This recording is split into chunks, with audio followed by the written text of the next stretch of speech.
In today's video, I'm going to teach you how to change to portrait and landscape mode in Google Docs.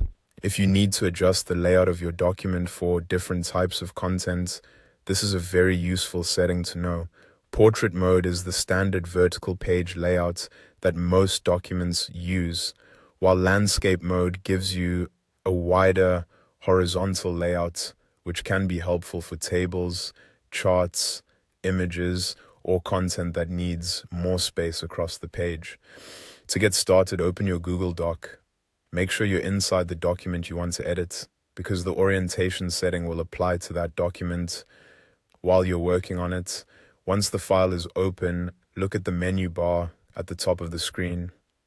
From there, click on Format. This will open a drop-down menu with several document formatting options. Take your time here and look through the menu carefully so you can find the correct setting.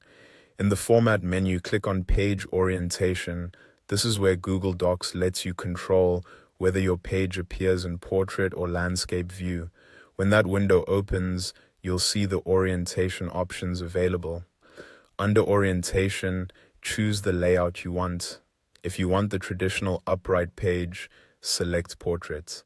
If you want a wider page that runs horizontally, select Landscape. This change can make a big difference depending on the kind of document you're creating. For example, Portrait is usually best for letters, essays, and reports, while Landscape works better when you need extra width for visual content or larger formatting elements.